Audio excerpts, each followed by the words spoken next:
Tambalan na!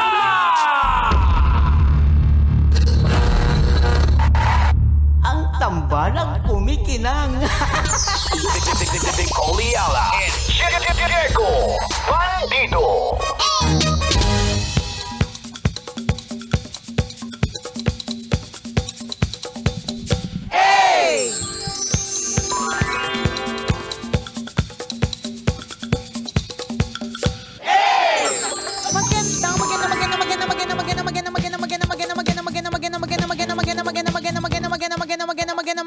Magandang tanghali.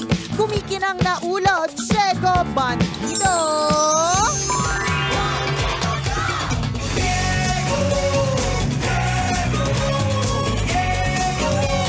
Go, Diego, go!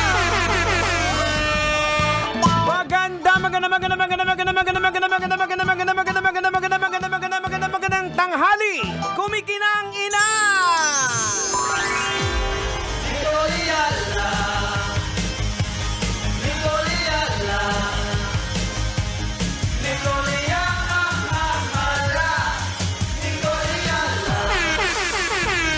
Dear Nicole Yala and Diego Bandido.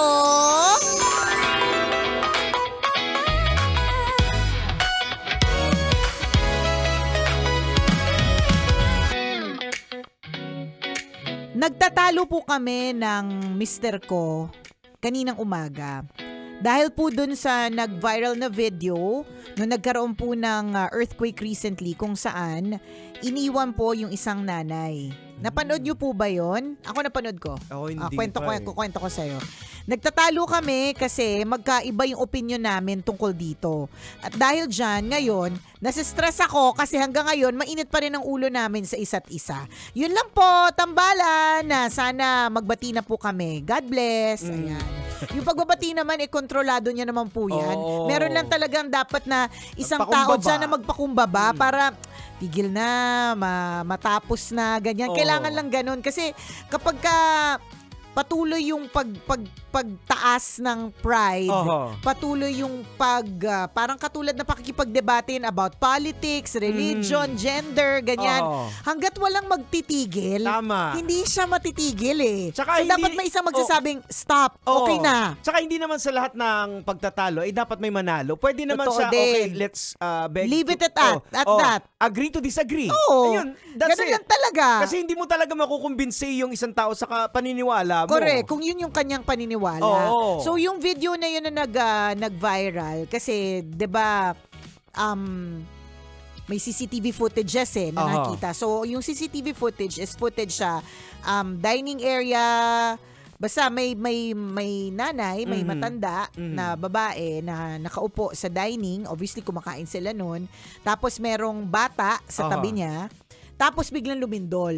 So kita-kita mo talaga ang lindol, hindi lang siya shake, hindi lang siya sway, para siyang paikot, As in, Jegs. uga talaga As in, na uga. ano. Oo. So, yung spur of the moment na ganong eksena, ang makikita mo next na scene is, merong lola yung nakaupo eh. Aha. Obviously, parang lola siya. Yung nanay nung bata, kinuha niya kagad yung bata, tas tumakbo palabas. Aha. Tas meron ding isa pang nanay yata na umakyat para pumunta sa room. Siguro meron ding bata doon o meron Oo. siyang gustong isalba. Eh di, earthquake. So, in other words, to make the long story short, Naiwan yung matanda. Naiwan yung matanda. Walang nag-save. Walang nag-save doon sa matanda. So, pero right after the earthquake, kahit medyo umuuga-uga pa, binalikan nila yung matanda, tumatakbo sila, sumisigaw nanay. Tapos dun sa makita mo yung umakyat na isang nanay para kunin yung bata. Nakalabas na din, may bit-bit din na bata na umiyak. Pero hindi rin siya nakalabas. Dun sa scene na yon, hindi siya nakalabas during the quake. May intention siyang kunin yung bata at makalabas, hindi sila nakalabas. So yung debate, yung debating nangyayari is bakit iniwan yung nanay. So dito, I think yung mag-asawa na nagtatalo na hanggang ngayon magkagalit, 'di ba? Na wag na kayo magkagalit dahil diyan. Diyos ko po, safe naman po silang lahat, 'di ba? Doon sila nagkakatalo. Siguro kung magbabasa ka rin, Jeg, sa comment section, varied din eh. Merong mga iba na naintindihan nila kung bakit hindi sinalba yung nanay. Merong mga iba na nagagalit kasi talaga ba iniwan nyo yung matanda? Ganon. Yung next kasi na scene, Jegs, yung matanda kasi hindi nakakalakad. So yung next na scene, nung nakapasok na sila ulit dun sa bahay, binuhat nila yung matanda. So ibig sabihin, wala talaga siyang capability na makatakbo, makaano. Yung nung nangyayari nga, ano lang siya eh, feeling ko nagdadasal na lang siya eh. Ready na siya. Ready na lang din siya or kung ano man yung mangyari, nagdadasal, ganyan. So, ngayon, nagkakaroon ng mga talo-talo yung mga tao kung tama ba or mali yung ginawa. Ang tanong, tanghenyo, kung jowa mo yun, kung jowa mo yung nanay, tanghenyo! Ay, di siyempre una, magagalit ako kasi mahal na mahal ko yun. Wow! Pero tanghenyo, pagkakataon mo na ba para makakuha ng iba? Pag siya na ay kinuha, charot, diba? Pero pag sa ganyang ano kasi, ikaw ba, kung papipiliin ng isang Nicole Yala, anong mas uunahin? Ay, hindi yung bata. Yung bata yung uunahin. Sabi ko nga sa'yo, lagi ko yung bilin. Kakapanood namin ng mga end of the world, mga zombie films, yan, yung mga ganyan. Pagkatapos namin manood lagi ng sine o kaya ng series na may mga habulan, emergency, lagi itong sinasabi sa mga bata, always remember, leave me behind. Iwan nyo na ako. Ayan. Kasi ako, makakabigat pa ako sa inyo eh. Ako pa yung dahilan kung bakit lahat kayo mapapahamak. Iwan nyo na yung weakest link and live a good life. Kasi you have a bright future ahead. Oo, you have a bright Parang future. Kami tayong mga may edad na kumbaga, na-enjoy na rin din natin yung buhay. Correct, totoo. Worst comes to worst, di ba? Kung ano-ano pa man, 'di ba, na madami ng taon, ilang dekada na yung binigay sa atin. Kung ako 'yun, hindi ko rin alam kung anong pwede, baka kung pwede ko naihila parehas, pero masyado kasing malakas kung makita mo yung video. Tsaka sobrang ano talaga, may mga sasakyan ako na nakita na talagang tumatalon. Tumatalbog. Tsaka yung isa nating kasamahan na DJ sa Love Radio, Jensen. So, seconds after siya makababa, kinikwento niya, naiiyak siya pagkatapos kinikwento niya na may mga pasa-pasa siya pagbaba niya from Love Radio Jensen. Alam niyo naman po yun kasi kitang-kita po ang Jensen po ay mukha ng pagguho ng building na yon.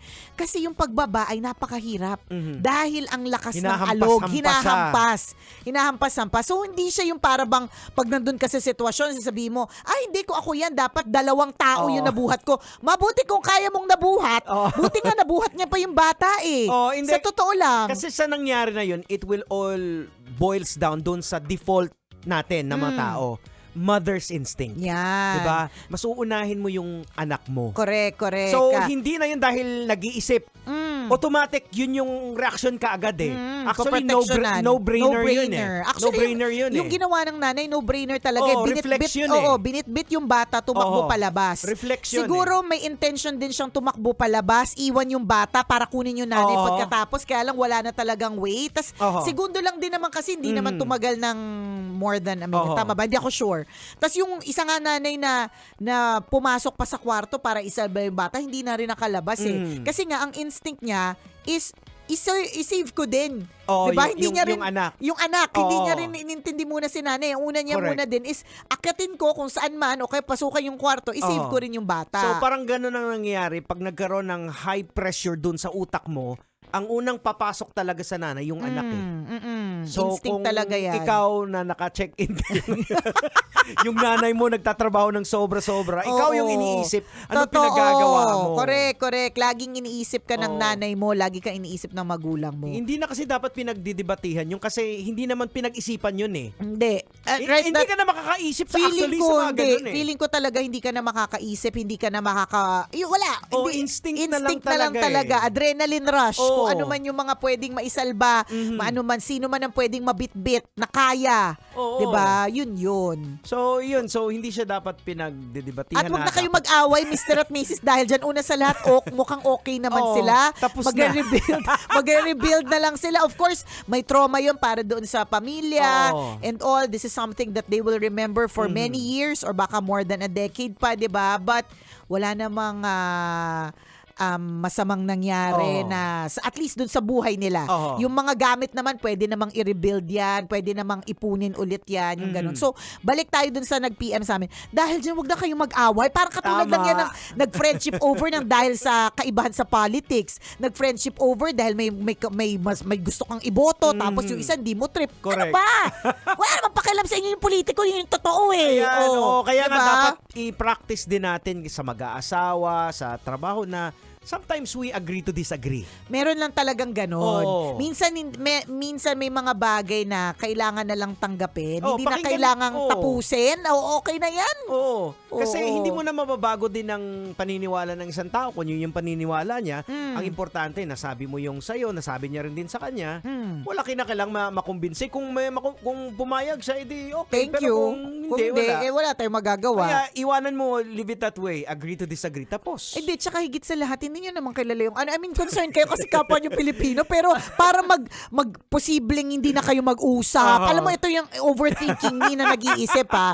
Iniisip ko, what if, wag naman sana, may mangyaring hindi maganda sa either one of you because you will never know. Isipin mo yung huling memory ninyo sa isa't isa, yung magkaaway kayo. Tapos pag tinanong kayo sa burol, ba't mag-away kayo? Ba't yung huling, kasi pinag-awayan namin yung matanda, di ba? Na hindi nyo naman kilala. Ibig sabihin, yes, we understand the concern. Yes, naiintindihan natin na syempre passionate lang talaga tayo. Gusto nating makatulong, gusto nating maging mabait para po sa lahat. Pero hindi ito para maging dahilan o bitsa ng relationship ninyong mag-asawa. Yan kasi yung blind side din ng ng mga outside observer eh.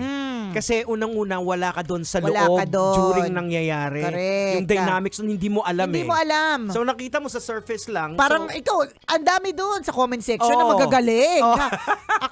Akala mo naman nagji-gym, akala mo kaya magbuhat ng tao.